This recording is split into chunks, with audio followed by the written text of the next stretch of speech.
ነብዩ መሐመድን እንደ ነብይ የተቀበለ መጀመሪያ ማን ነው? ጥሩ። ነብዩ መሐመድ ሰለላሁ ዐለይሂ ወሰለምን እንደ ነብይ የተቀበለ ለመጀመሪያ ማን ነው ከተባለ ነብይነታቸውን የመሰከረ እንግዲህ በእርሳቸው ላይ ያየውን አይቶ ነብይነታቸውን የመሰከረ የመጀመሪያው ወረቃ ኢብን ነውፈል አለ፣ እነ ኸዲጃ አለች፣ አቡበክር ስዲቅ ረዲየላሁ ዐንሁ አወል መን አመነ ሚን ሪጃል አቡበክር ስዲቅ ረዲየላሁ ዐንሁ ወአወል መን ሸሂደ ለነቢ ሰለላሁ ዐለይሂ ወሰለም ቢንቡዋ ሁወ ወረቃ ኢብን ነውፈል። እንግዲህ እነ አቡበክር ስዲቅ ረዲየላሁ ዐንሁ እነዚህ እነ ቢላል ረዲየላሁ ዐንሁ እነ ዓሊ ብን አቢ ጣሊብ ረዲየላሁ ዐንሁ እነዚህ ታላላቅ ሰሓቦች በነቢ ሰለላሁ ዐለይሂ ወሰለም ነብይነት የመሰከሩ ናቸው። እሺ ማስረጃቸው ምንድን ነው? እንዴት ነው ነብይነት ያወቁት? ወሚን መስፈርት? ኦኬ ነብይነት እንግዲህ ቅድም እያነሳሁለት ነበር። ከታች ላለው ልጅ አብሬ ለሁለታቸው ልመልስላችሁ። የነብይነት ማረጋገጫ ምንድን ነው የሚለውን ስንመጣ ጊዜ ተአምራትን ያሳያቸው ነበር። ተአምራቶችን ማየት የሚፈልግ ክርስቲያን ካለ ሁላቸውም ያሳያቸዋለን። አንተ ነብይ ለመሆንህ የነብይነትህን ማረጋገጫ አሳየን እያሉ ይጠይቋቸው ነበር። ሰዎች እየመጡ ለምሳሌ ጨረቃን መክፈል፣ ጨረቃን ከፍለው እንደዚህ አሳይተዋቸዋል። ይህ አይን ያዩ የመሰከሩ ሰዎች የዘገቡት ዘገባ አለ፣ ቡኻሪና ሙስሊም ላይ ይገኛል። ልክ እንዲሁ ነቢያችን ሰለላሁ ዐለይሂ ወሰለም ሰባቱን ሰማያት አድርገው መምጣታቸው፣ ከአምላክ ዘንድ መነጋገር፣ ከአምላክ ጋር ቀጥታ ቃል በቃል መነጋገራቸው፣ ልክ እንዲሁ ህዝቦቻቸውን ለጥቂት ሰው የሚበቃን ምግብ ለብዙ ህዝብ እንዲበቃ ማድረግ፣ ልክ እንዲሁ ውሃ ባጡ ጊዜ ሰዎች ከጣቶቻቸው መካከል ውሃ እንዲፈልቅላቸው ማድረግ፣ እነዚህና በመሰል በርካታ ተአምራቶችን ነቢዩ ሰለላሁ ዐለይሂ ወሰለም ያሳዩቸው ነበር። ይህ ነው። ሌላው ትንቢትን ተናግሮ አንድ ነቢይ ትንቢቱ በተናገረበት መሰረት ይፈጸማል አይደል? ትንቢት ይናገራል ነቢይ ያዛቸዋል። ያንን ትንቢት እየተናገሩ ነቢ ሰለላሁ ዐለይሂ ወሰለም ያ ትንቢት ወዲያው ሲፈጸም ይመለከቱ ነበር ሰሃቦች። ይህ የነቢይነታቸው ሌላኛው ማረጋገጫ ነው። ሌላው አንድ ነቢይ በመልአክ አማካኝነት ነው ቃል የሚገለጥለት። መልአኩ ገብርኤል ይመጣል ከአምላክ ቃልን ይዞ እርሱ ነው የሚያመላልስላቸው እና መልአኩ ገብርኤል ለመሆኑ አላህ ራሱ ይመሰክራል። ነቢዩ ሰለላሁ ዐለይሂ ወሰለም መስክረዋል። ያዩ የመሰከሩ የዓይን እማኞች መስክረዋል። ራሱ መልአኩ ገብርኤል እኔ ገብርኤል ነኝ አንተ የአላህ መልእክተኛ ነህ እያለ በአራቱም መንገድ እንደዚህ ምስክሮችን እናገኛለን። በገብርኤል አማካኝነት ቃል ይመጣላቸው ነበር። ያን ገብርኤልን ሰሃቦች ያዩት ነበር፣ ይሰሙት ነበር። ይህ ቃል ሲመጣ ሌላ ምስክር እንፈልጋለን፣ እርሱ ብቻ ምስክር ሊሆን አይችልም የሚል ሰው አካል ካለ እንኳን ማለት ነው። እና በዚህና በመሰል ምልክቶቻቸው ነቢ ሰለላሁ ዐለይሂ ወሰለም ነቢይነታቸውን አረጋግጠው መስክረዋል። ሰዎች ሁለቱ አሁን የነቢዩ ባለቤትና ወረቃ ቢን ነውፈልን አንስታችኋል እና መጀመሪያ እነሱ የተቀበሉ ስለሆኑ እነሱ እንዴት አውቀው ነው? ቡኻሪ ላይ ሳነብ ያው ከልጃ ወደ ወረቃ ስለወሰደችው እሱ ደግሞ የተገለጠ ለሙሳ የተገለጠ ጅብሪል ነው ብሎታልና ነብይነቱን መስክሩ ነው የሄደው። ያ ለይተኒ ኩንቱ ፊሃ ጀዝዐን ለአንሱረነከ ነስረን ሙዐዘራ። እንግዲህ እርሱ ይህ ሰው ያነበበው በትንቢት ደረጃ ነበር። እንዲሁ ከነብያት ሲመላለስ የነበረውን መልአክ ባህሪውን ያውቃሉ። የኢትዮጵያ ንጉሥ ሳይቀር ወደዚህ ቃል የሚወረደው ከአንድ ምንጭ የተቀዳ የነብያትን ትምህርት ነው ይዞ የመጣው ሙሐመድ ብሎ የኢትዮጵያው ንጉሥ አምኗል፣ መስክሯል። መጀመሪያ ካመኑና ከመሰከሩ መካከል ነው እሱ። እንዳው በኢትዮጵያ ላይ የሚገኙ በነቢዩ ሙሐመድ ሰለላሁ ዐለይሂ ወሰለም ጊዜ የነበሩ በኢትዮጵያ ላይ የሚገኙ ቀሳውስቶችና መነኩሴዎች እንዳለ ሰልመዋል፣ አምኗል፣ ንጉሱን ጨምሮ ማለት ነው። ይሄን አላህ በቁርአን ላይ ታሪካቸውን ገልጾታል። መነኩሴና ቀሳውስት እያለ ስማቸውን ሁሉ ጠቅሶ ማለት ነው። ለተጅደነ አሸደ ናሲ ዐዳወተን ሊለዚነ አመኑ ልየሁደ ወለዚነ አሽረኩ ወለተጅደነ አቅረበሁም መወደተን ሊለዚነ አመኑ ለዚነ ቃሉ ኢና ነሳራ ዛሊከ ቢአነሁ ሚንሁም ቂሲሲነ ወሩህባነን ይላል። ቀሳውስቶችና መነኩሴዎች እያለ ይገልጻቸዋል። በመልእክተኛ ላይ የተወረደውንም ቃል በሰሙ ጊዜ አለቀሱ፣ አመኑ እያለ ይናገራል። ወኢዛ ሰሚዑ ማ ኡንዚለ ኢለ ረሱል። እርሳቸው ብቻ አይደሉም። በነቢዩ ሰለላሁ ዐለይሂ ወሰለም ዘመን እስልምናን ከተቀበሉ መካከል የሮሜው ጳጳስ ወደ ሮሜ ሰዎች ደብዳቤ ልከው ነበር። ነቢዩ ሰለላሁ ዐለይሂ ወሰለም ወደ ሮሜ ሰዎች ደብዳቤ ልከው ነበር እያልኩ ነው ጀማ። ለሮሜው ጳጳስ ለታላቁ ጳጳስ ላኩለት፣ ለንጉሱ ላኩለት። ንጉሱ አዎ ይሄ ለመጨረሻው ዘመን ቃል የተገባው ነቢይ ራሱ ነው ብሎ መስክሯል። ገብታችኋል? በጊዜው የነበረው የሮሜው ታላቁ ጳጳስ እስልምናን ተቀብሏል። የሻሃዳ ቃል ሁሉ ይዟል። ይሄ ኪታብ ላይ ሳስተምራቸው ነበር ከዚህ በፊት ከዙሁር እስከ አሱር ድረስ ባለው የኪታቡ ስም የሸይኹል ኢስላም ኢብኑ ተይሚያ ረሒመሁላህ ተዓላ የጻፉት ነው። አልጀዋቡ ሶሒሕ ሊመን በደለ ዲን አልመሲሕ የሚለው የመሲሁን መንገድ በቀየሩና በበረዙ ሰዎች ላይ ትክክለኛ የሆነ ምላሽ ወይም መልስ የሚል መጽሐፍ አለው። በዚያ ላይ ጠቅሶታል ይሄን ታሪክ። የሮሜው ታላቁ ጳጳስ እስልምና ቀርቦለት አዎ መሲሁ ቃል የገባልን በመጨረሻው ዘመን ይመጣል ያለው ነቢይ እርሱ ራሱ ነው ሙሐመድ ብሎ ቃል በቃል የመሰከረበት ሁሉ እዚያ ጋር ታገኛላችሁ። እና ይህን ይመስላል። የዙሁር ሶላት ደርሷል። እዚህ ዛህር አለ ሶሪ ጣልቃ ስለገባሁ ሶሪ። ያው የኔን ፖይንት እየመለስክ እሱም የጠየቀው የኔ ጥያቄ ስለሆነ ነው እንትን ያልኩት። ቅድም እኔ የጠየቁት ጥያቄ ነው መሐመድ ነቢይ ስለመሆናቸው የሚገልጽ መስረጃዎችን ስጠኝ ብዬ በጠየቁ እሱና የኔ ጥያቄ አንድ ነው። አሁን ደግሞ አሁን ስታወራ የነበረው ሮም ላይ መልእክት ስለማድረሱ ሮም ላይ የሮም በወቅቱ ሮም ላይ ነግሶ የነበረው ስለ ሮም መንግስት ስናገር እኮ አሁን እያወራህ ያለው አንተ ስለ መሐመድ ነው። ግን እዚህ ጋር ደግሞ በመጽሐፍ ቅዱስ የተማርነው አይነት ከሆነ የሐዋርያ ጳውሎስ መልእክት ነው ወደ ሮሜ ሰዎች የተላከው በሚል ደግሞ ሮም ላይ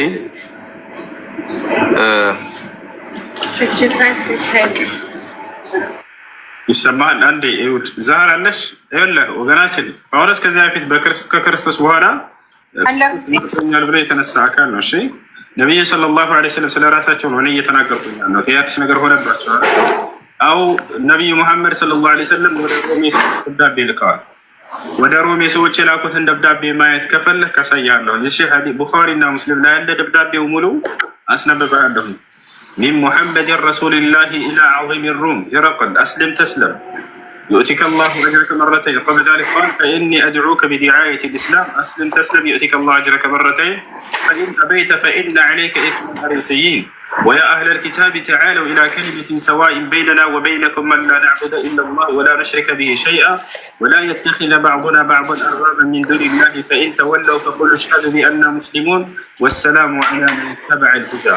ይህ ደብዳቤ ነው ወደ ሮሜ ሰዎች ብለው ነብዩ ሰለላሁ ዐለይሂ ወሰለም የላኩት ደብዳቤ ነው።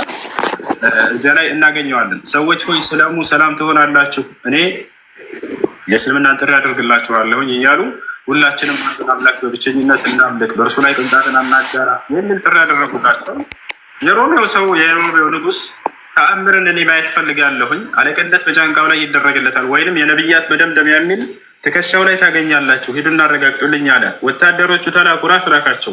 ሄደው አረጋገጡ። አዎ አይተናል ብለው መሰከሩ። ሌላ ምልክቶችን አይቶ ይህ ሰው እስልምናን ተቀብሏል። ይህን ይመስላል። ዛህራ ቀጥሽ እዚህ ሶላት ልስግር። እሺ ሁሴን አለ። እሺ ማሙሽ ጥያቄ ያለህ ሌላ የጠየኩትን እየመለሰልኝ ነበር። እኔ ግን ሐዋርያ ጳውሎስ እንደጻፈ ነው የሮም መልእክት በሐዋርያ ጳውሎስ እንደተላከ ነው የሚናገረው መጽሐፍ ቅዱስ ላይ። ደግሞ በቁርአን ላይ በተመሳሳይ ነብዩ መሐመድ ሰለላሁ ዐለይሂ ወሰለም ልከዋል። ነብዩ መሐመድ ሰለላሁ ዐለይሂ ወሰለም ወደ ሮም ሰዎች የሮም መንግስት አስተላልፈዋል፣ ደብዳቤ ልከዋል በመጡ ጊዜ ማለት ነው። ነብዩ መሐመድ ሰለላሁ ዐለይሂ ወሰለም የሮም መንግስታት እኮ በጣም ብዙ ናቸው እኮ ወገናችን። ሮም ላይ ክርስትናም ነበረ፣ እስልምናም ደግሞ ሮም ላይ ገብቶ ነበረ። ብዙ ሰው ሰልሟል ሮም ላይ የሮም ሰዎች። ስቲል ኢስላም ከመግባትን ባሻገር የእስልምና ግዛት የሆነችበትም ጊዜ ነበረ ሮም።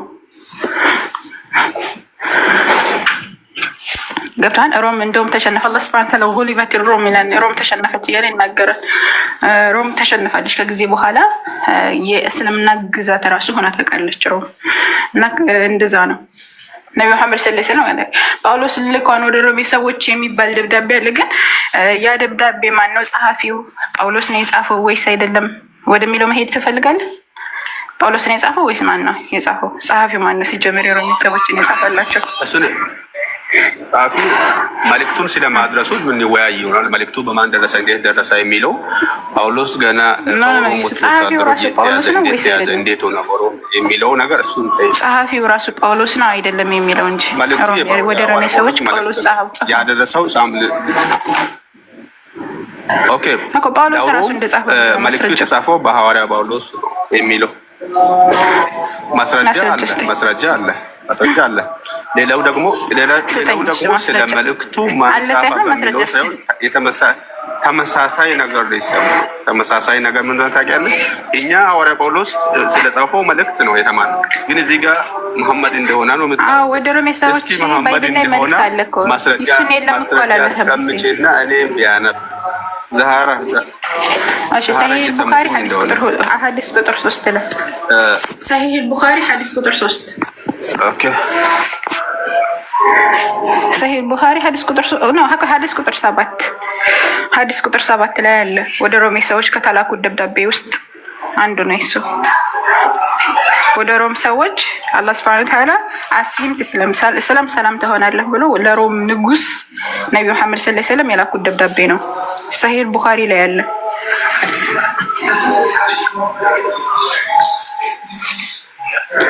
አላህ ገለችን ትንሽ እኔ ጋር ትንሽ ድምፅ ስላለ ያቆንኩት ጥያቄ አለና እሱን ትጨርሺዋለሽ። እና አይሰማም ምንድን ነው የጠየኩት? መሐመድ ነብይ ስለመሆኑ አይሰማም። ድምጼ አልተሰማውም። ምን? አዎ ይሰማሻል። እኔ ድምጼ ይሰማል አይሰማም? ይሰማል። ትሰሚያለሽ?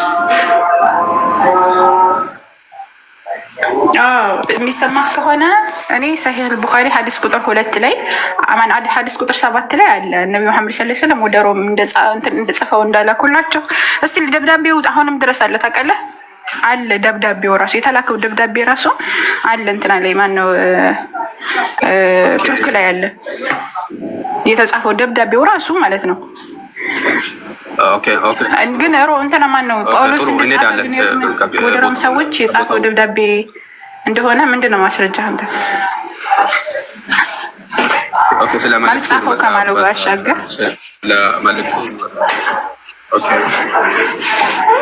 ኦኬ አንድ ነገር ቅድም ውጡ እያስረዳ ትንሽ እየረበሸ ነበረና በትክክል ፕሮፌሰር ያልሰማሁትም ነብይ ስለመሆኑ አንተ ነብይ ብሎ እግዚአብሔር እንደቀባው አሁን ቅድም ሁሱ እንዳለው አንድ ነው ብለሽ የምታምኚ አላህንና እግዚአብሔር አንድ ብለሽ የምታምኚ ከሆነ ያው ባህል ላይ የተቀባ ነብይ ነው ብለሽ ከሆነ እሺ አላህ አንተ ነብይ ነህ ብሎ ያለበት ስለ ነብይነት አገልግሎት አዎ ብላችኋል። ነብዩ መሐመድ ሰለላሁ ሙሐመድ ረሱሉላህ ይላል አላህ ሱብሓነሁ ወተዓላ ሙሐመድ የአላህ መልእክተኛ والذين معه شد على الكفار እያለ ይናገራል። ሱረቱ الفتح ላይ አካባቢ እንደዛ ሙሐመድ የአላህ መልእክተኛ ነው እያለ ይናገራል አምላካችን አላህ ሱብሓነሁ ወተዓላ። ኦኬ እየጻፍኩ እኮ ነው ሊያነብ ማለት ነው። ስለዚህ ቦታውን ልስጥህ አንቀጹን ልስጥህ። እሺ ሐሰን መክፈት ይመችሃል? አዎ ይመቸኛል። ሰላም አለይኩም ወራህመቱላሂ ወበረካቱ። ሰላም ወራህመቱላሂ ወበረካቱ። ክፈትለት። እሺ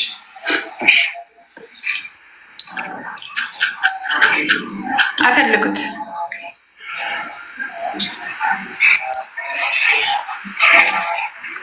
የትኛውን የቁርአን አንቀጽ ልትፈትለት? እሺ ምዕራፍ 48 ሱረቱል ፈትህ ምዕራፍ 48 ከቁጥር 29 ላይ 48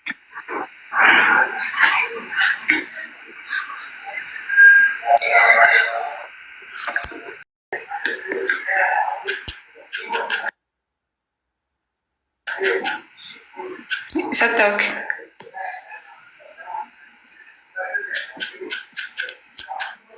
ይሰማል? እያየሁ ነው። ይሰማል? እያየሁ ነው።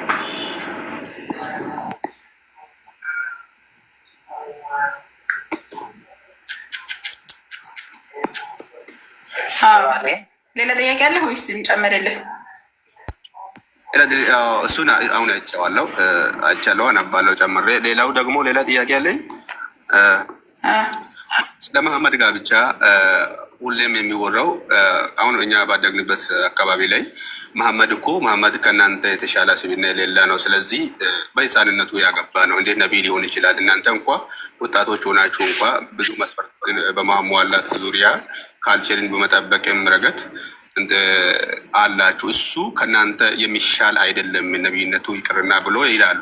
ስለዚህ በመሐመድ ጋብቻ ዙሪያ ላይ ምን የምትይው ነገር አለ? ያደረጉት ነገር ትክክል ነው ብለሽ የምታምኚ ከሆነ አሁንም መደረግ ያለበት ድርጊት ነው ያደረገው።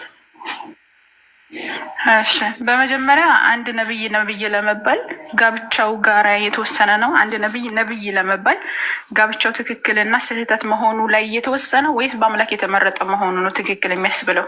ወደዛ ከመሄድ በፊት ስብዕናው ነው አምላክ መምረጡ ነው አንድ። ሁለተኛው ደግሞ ስብዕናውም ያው ለሌላ ሰው አርአያ እንዲሆን ስብዕናው ራሱ አስፈላጊ። ስለዚህ ስብዕናው መስተካከል አለበት። ኦኬ እሺ፣ የኔን ልመልስና ከዛ ባይብል ላይ እንገባና እናወራለን። በመጀመሪያ ደረጃ የአላህ መልእክተኛ አለይሂ ሰላቱ ሰላም እንደሳቸው ስብዕና እዚች ምድር ላይ የለም፣ ወደፊትም አይፈጠርም፣ ተፈጥሮ ማያውቅም። እንደሳቸው አይነት ያለው ስብዕና ያለው ሰው ማለት ነው በዚህ ምድር ላይ በጣም ስብዕናቸው የላቁ ፍጥሮች ናቸው። ለዛ ነው ለካችን አላህ ሱብሃነሁ ወተዓላ በጣም የላቁ ፍጥሮች እንደሆነ እንደው ሰይዱል አንቢያ የነቢያት ሁሉ ሰይድ ወይም ደግሞ አለቃ እያለ የሚገልጻቸው ማንድ እንደው በሌላ አንቀጽ ላይ አምላካችን አላህ ወኢነከ ለዐላ ኹሉቅን ዐዚም ይላቸዋል። አንተ በታላቅ ስነ ምግባር የስነ ምግባር መለኪያ ራሱ እሳቸው ናቸው። የአላህ መልእክተኛ በስነ ምግባር አይታሙም። ትዳራቸው ላይ ደግሞ የአላህ መልእክተኛ አለይሂ ሰላቱ ሰላም እጅግ በጣም ታዛዥ የነበሩ ሰው ነበሩ። ሊጥ የሚያቦኩ ነበሩ። ቤት ውስጥ ገብተው ለትዳሮቻቸው ሊጥ እያቦኩ ቤተሰቦቻቸውን የሚያበሉ ልብስ የሚሰፉ አንድ ቀን ሴት ተማትተው አያውቁም። የአላህ መልእክተኛ አለይሂ ሰላቱ ሰላም ሚስቶቻቸውን ተማትተው አያውቁም። ተቆጥተዎቻቸው እንኳን አያውቁም። የአላህ መልእክተኛ አለይሂ ሰላቱ ሰላም እጅግ በጣም ነበረ የሚወዷቸው፣ በጣም ነበረ የሚያከብሯቸው። ስጦታ ሲሰጡ እንኳን የአላህ መልእክተኛ አለይሂ ሰላቱ ሰላም አያዳሉም ነበረ። እጅግ በጣም አክባሪ፣ በጣም ወዳጅ። እስቲል ሙተው ራሱ የአላህ መልእክተኛ አለይሂ ሰላቱ ሰላም ሚስቶቻቸው የሞቱት ሚስቶቻቸው ራሱ የሚስቴ ጓደኛ እኮ ናት ብለው ዝምድናቸውን የሚቀጥሉ ሰው ነበሩ የአላህ መልእክተኛ አለይሂ ሰላቱ ሰላም። በጣም ስነ ምግባራቸው የተዋበ ለሰው ልጅ መለኪያ የሆኑ ናቸው፣ አርአያ የሆኑ። ከአንሻ ረዲየላሁ ዐንሃ ጋር በተያያዘ ደግሞ የሚነሳለ ሁል ጊዜ የምታነሱት አንሻ ረዲየላሁ ዐንሃ በህፃንነቷ አግብቶ እያላችሁ ማለት ነው። አንሻ ረዲየላሁ ዐንሃ በህፃንነቷ አላገባት። ህፃን ማግባት በእስልምና አይቻልም። ህፃን ማግባት ወይም ደግሞ ለአቅመ ሔዋን ያልደረሰችን ሴት ማግባት አይቻልም። ታዲያ አንሻ ረዲየላሁ ዐንሃ ለአቅመ ሔዋን ደርሳለች ወይ ከተባለ አዎ ለአቅመ ሔዋን ደርሳለች። ራሱ አንሻ ረዲየላሁ ዐንሃ አንድ ሴት 9 ዓመት ከሞላተኝ ለአቅመ ሔዋን ትደርሳለች ብላ ራሷ ተናግራለች። ራሷ ከተናገረች አይ አንቺ አልደረስሽም ማለት አትችልም። አንድ ሰው በእድሜ አይደለም እስልምና ላይ አንድ ሰው ለአቅመ ሔዋን ደርስ አንድ ሰው 19 ዓመትም 20 ዓመትም ሆኗት ለአቅመ ሔዋን ካልደረሰች አትዳርም። ለአቅመ ሔዋን እንድትደርስ የሚያደርጋትን ነገር መጀመሪያ ማሟላት አለባት። ያንን ካሟላች ለአቅመ ሔዋን ከደረሰች ማግባት ትችላለች። ታዲያ አሁን የ9 ዓመት ልጅ የአቅመ ሔዋን ትደርሳለች ከተባለ አትደርስም። አሁን ላይ በድሮ ጊዜ ግን ነቢ መሐመድ ሰለላሁ ዐለይሂ ወሰለም በነበሩበት ሰዓት ግን ለአቅመ ሔዋን ትደርስ ነበረ። ነቢ መሐመድ ሰለላሁ ዐለይሂ ወሰለም የ9 ዓመት ልጅ አግብተዋል። የ9 ዓመቷ ልጅ ለአቅመ ሔዋን ስለደረሰች አንድ ቀንም ደግሞ የ9 ዓመት ልጅ ለምን አገባህ ብለው በዘመኑ የነበሩ ሰዎች በጣም በብዙ ነገር ሲተቹ የነበሩ ነው። ልጨርስ ቆይ እነዚህ በ9 ዓመት ለምን አገባ እያልተማን ነው። ልጨርሳለሁ።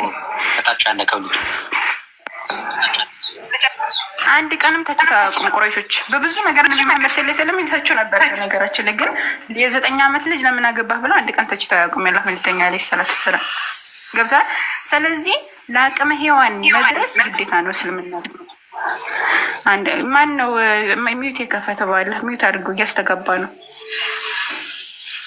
እና ምንድነው ለአቅመ ሔዋን ደርሳ ነው የተገባችው። ነቢ መሐመድ ሰለላሁ ዐለይሂ ወሰለም ደግሞ ከአንሻ ጋር እስቲል ነቢ መሐመድ ሰለላሁ ዐለይሂ ወሰለም አንሻ ሲወልዱ ምድር ላይ ካሉ ፍጥሮች ቆይ እስኪ ልጨርስ ልጨርስ አንዴ። ምድር ላይ ካሉ ፍጥሮች ማንን ትወዳለህ ተብሎ የአላህ መልእክተኛ አለይሂ ሰላቱ ሰላም ሲጠየቁ አንሻ ነው ያሉት። አንሻ እጅግ በጣም ነበር የሚወዷት። አንሻ ረዲየላሁ ዐንሃ ነቢ መሐመድ ሰለላሁ ዐለይሂ ወሰለም ስትወዳቸው በቃ ሙታ ነበር የምትወዳቸው። በጣም ነበር የምትወዳቸው የአላህ መልእክተኛ አለይሂ ሰላቱ ሰላም።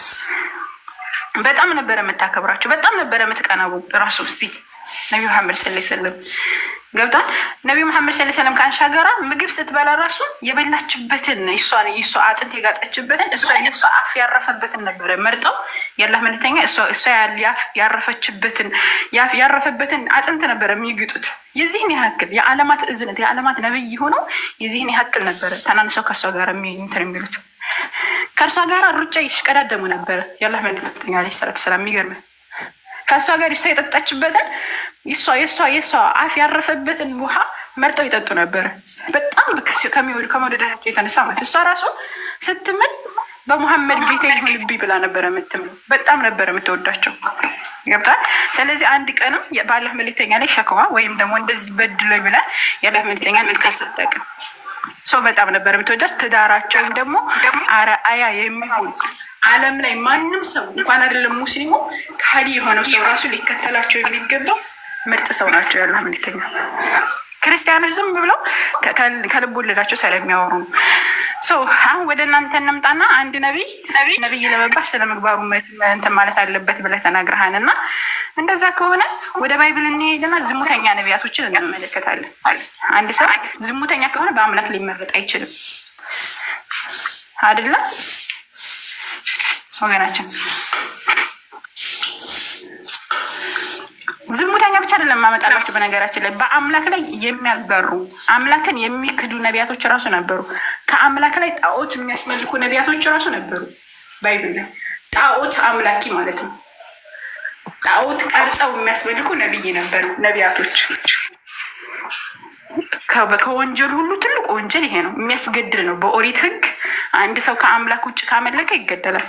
ዝሙት ከሰራም ይገደላል። የሚያስገድል ወንጀል ይሰሩ ነበረ ነቢያቶች ማለት የባይብል ነቢያቶች። ለምሳሌ አሮን ነቢይ ነው እንደ ባይብል። አሮንን ወንድምህ አሮንን ነቢይ አድርጌልሃለሁ ብሎ ለሙሴ የሰጠው የእግዚአብሔር ነቢይ አሮን ጥጃ ሰርቶ ጣዖት አስመልኳል እንደ ባይብል። ጥጃ ሰርቶ ሰዎችን አምልኩ ብሎ ጣዖት አስመልኳል። ንጉስ ዳዊት ነቢይ ነው። የሰው ሚስት ባሏን ገድሎ የሰው ሚስት ደፍሮ 300 ምናምን የእሷ መጣያ የጣለው 100 ምናምን ሰው ገድሎ 200 ነው እንደውም አንዳንድ ቦታ ላይ የሚለው፣ አንዳንድ ቦታ ላይ ደግሞ 100 ሰው ገድሎ ነው መጣያ ራሱ የሰው ነፍስ አጥፍቶ ነው ራሱ መጣያ የጣለላት ለሴትዮዋ ማለት ነው። የዛችን ሴት ደፈራ። ይሄ ሰው ነው ነቢይ። ቢዚ ሆኜ ነበረና ተመልሷል ወይ አልተመለሰም በሚለው ጉዳይ ላይ ሳንወያይ ነው የሄድሽው።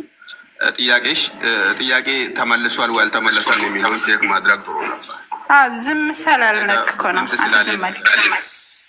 ኖ እኔ ጋር ድምፅ እንዴት ብዬ አወራለሁ? አንቺን ከምረብሽ ብዬ ነው። ኦኬ እሺ፣ ሀሳብ አለህ? እኔ ያወራሁት ዛራ ማይክ የከፈታችሁ ካላችሁ በአላህ የሆነ የሚያስተጋባ ነገር አለ። ኢየሱስ አንድ ጊዜ ነው ይታርክላት።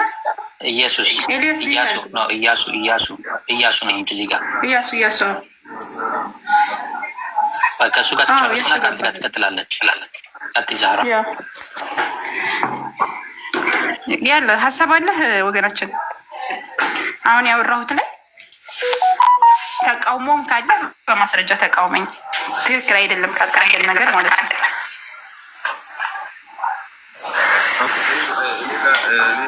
ትንሽ የስራን ቦታ ስላለው ትንሽ ድምፅ ከሚረብሽ ብዬ ነው የሚሉት አድርጌ የወጣው ያለው። ያው ጥሩ ነው። አሁን እያስራሁንሽ የነበረው ጥሩ ሀሳብ ነው።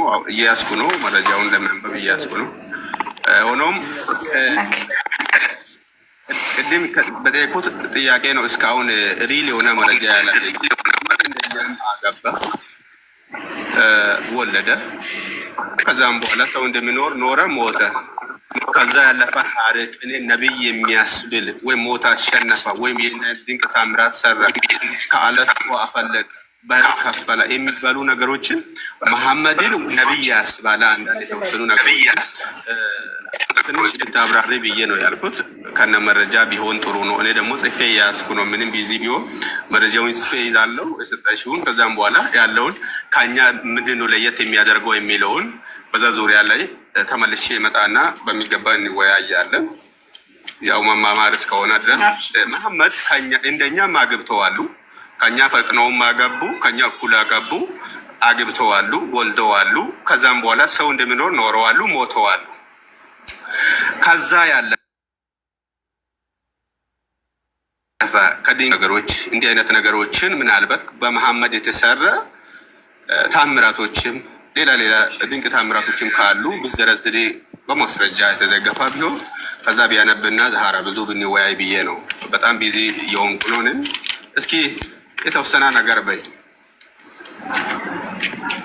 ኦኬ በመጀመሪያ ደረጃ ስታይ የነበረው ስለ አንሻ ረዲየላሁ ዐንሁ ስለነበረ አንሻ ረዲየላሁ ዐንሁ ተመልሶልህ ነው ወደ ሌላ ርዕስ የገባው። ባይዘወይ እና ሚስት ማግባት በነገራችን ላይ ነቢያቶችን አይከለከልም። ሙሴ 2 ሚስቶች ነበሩት፣ አንዲት ኢትዮጵያዊት፣ አንዲት ደግሞ ምንድነው ግብፃዊት የሆነች 2 ሚስቶች ነበሩት ሙሴ። አብርሃም ሚስቶች ነበሩት፣ ዳዊት ሚስቶች ነበሩት። በጣም ሁሉም ነቢያቶች በሚባል ሁኔታ ሚስቶች ነበሯቸው። ሚስት ብቻ ሳይሆን ሚስቶች ነበሯቸው። አግብተዋን ወልደዋን ሙተዋን እነሱ ገብቷል። ነብይ ያስደረገ አንድ ሰው ተራ ሊያስብለው አይችልም። ይሄ እንደውም ሊያስከብረው እንጂ አርአያ ሊያስብለው እንጂ ባይሆን ከማህበረሰቡ የወጣና አምላክ የማይፈቅደውን ነገር ነቢያቶች ሊያደርጉ አይገባቸውም ነበረ። የባይብል ነቢያቶች ግን ያላደረጉት ነገር የለም። ከልጆቻቸው ጋር እስከ መተኛት ድረስ እነሉጥ ማለት ነው። ከልጆቻቸው ጋር እስከ መተኛት ድረስ ወይም ደግሞ ልጆቻቸውን እስከ ማስወለድ ድረስ የደረሱበት ልጨርስ ላስቆምሽ። እኔ ስላገቡ የሚስቶች ቁጥር አይደለም አገቡ ወልደዋል ሞተዋል አይደለም። ልጨርስልህ ነው። ከዚህ ምናልባት ለየት የሚያደርገው ስፔሻል የሚያደርገው ምንድን ነው? ከኛ የተለዩበት ምን ታምራት ሰርተው ነው? ልነግርህ ነው። ሺህ ተአምራቶችን ነው የምሰጥህ። ቆይ ነቢ መሐመድ ስለም ነቢይ ለመሆናቸው ብዙ ተአምራቶች አሉ፣ እነግርሃለሁ። ግን ይሄ ነገርን ነቢይ አያስብላቸውም ብለህ እንደ ተራ ሰው ልታስብላቸውም አይገባም ነው፣ እንደ ተራ ነገር ሳያነሳ ሰው። አሁን ምንድን ነው ነቢ መሐመድ ሰለም የሰሩት ተአምር አለ ወይ ነው? ያላህ መልእክተኛ ያልሰሩት ተአምር የለም። በጥቅል መስለህ ማለት ነው። ነቢ መሐመድ ሰለም አንተ ምናልባትም ከድንጋይ ውሃ ማፍለቅ ነው አይደለም የምታውቀው። ነቢ መሐመድ ሰለም ከእጃቸው ላይ ውሃ ፈልቀዋል። ከእጃቸው ላይ የአላህ መልእክተኛ ዐለይሂ ሰላቱ ሰላም ጨረቃ ከ2 ከፍለዋል። በማስረጃ ነው የማሳይ። የአላህ መልእክተኛ ዐለይሂ ሰላቱ ሰላም ጨረቃን እንደከፈለው አምላካችን አላህ ሱብሓነሁ ወተዓላ በሱረቱል ቀመር ላይ እቅተረበት ሰዓት ወንሸቀል ቀመር ይላል። ፀሐይቱን ቀረበች፣ ጨረቃም ተገመሰች ይላል። ከ2 የአላህ መልእክተኛ ዐለይሂ ሰላቱ ሰላም ተአምር አንተ ነብይ ከሆንክ እስኪ ይችን ጨረቃ ከ2 ከፈል እናሳየ ሲባሉ የአላህ መልእክተኛ ዐለይሂ ሰላቱ ሰላም ከ2 ከፍለው አሳይተዋል። የአላህ መልእክተኛ ዐለይሂ ሰላቱ ሰላም። ሁለተኛ ደግሞ የአላህ መልእክተኛ ዐለይሂ ሰላቱ ሰላም ጃቢር ብን አብዱላህ በዘገቡት ሐዲስ ላይ እጃቸው ላይ ውሃ እንደፈለቀ የአላህ መልእክተኛ ሰሂህ ቡኻሪ ሐዲስ ቁጥር 300 እንደ ቅድሙ በአማርኛ ይታይ ውሃ እንደፈለቀ ሰሂህ ቡኻሪ ያዝ ሰሂህ ቡኻሪ ሐዲስ ቁጥር 3576 ላይ የአላህ መልእክተኛ ዐለይሂ ሰላቱ ሰላም ምን አሉ መሰል ሐዲሱን ላንብብልህ። ውዱ ያደርጉ ጃብር ብን አብዱላህ በዘገቡት ሐዲስ ላይ ነቢ መሐመድ ሰለላሁ ዐለይሂ ወሰለም ውሃ ቸገሯቸው፣ ተጠሙ። ነቢ ሰለላሁ ዐለይሂ ወሰለም በእጃቸው ላይ በነበረው ውሃ ውዱ ሲያደርጉ አይተው ወደ እርሳቸው ተቻኮሉ። እርሱም ምን አላቸው? የአላህ መልእክተኛ ዐለይሂ ሰላቱ ሰላም እነርሱ ከበፊት ካለው ውሃ በቀር ሌላ ምንም እንደሌላቸው ተናገሩ። ከዛ በኋላ የምታንጠበጥበው ውሃ አምጣው አሉት። እሳቸውም ከመታጠቢያው ተቀድቶ ጠጥተው ውዱ እስክናደርግ ድረስ ከእጃቸው መካከል እንደ አይኖች ውሃ ፈለቀ። ስንት ነበራችሁ ብዬ ስጠይቀው 100,000 ብንሆንም እንኳን ራሱ ይበቃል ነበር፣ ግን በዛን ሰዓት 5,000 ነበርን አለ ይላል። ለ5,000 ሰው የአላህ መልእክተኛ ዐለይሂ ሰላቱ ሰላም ከእጃቸው ውሃ እየፈለቀ ምን አድርገዋል? ውዱ አስደርገዋል። ገብቷል? ቢያንስ ለአንድ ሰው ውዱ ለማድረግ 1 ጆክ ያስፈልገዋል። ገብቶሃል? ስለዚህ ለአላህ መልእክተኛ አንተ ሙሴ ከባህር ከፈለ አይደለም የምትለው ነቢ መሐመድ ሰለላሁ ዐለይሂ ወሰለም ከእጃቸው ላይ ውሃ እንደፈለቀ ማስረጃዎች አሉ።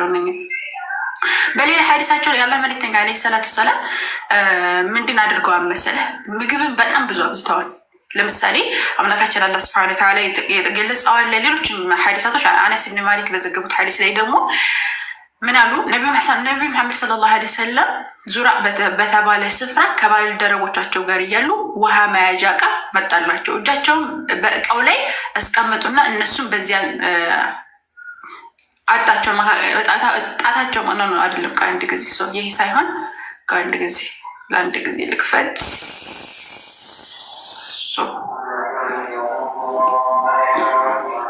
ሱረቱል ቀመር ላይ ያለውን ክፈትለት። ሱረቱል ቀመር ቁጥር 1 ላይ ያለውን ሱረቱል ቀመር ቁጥር 1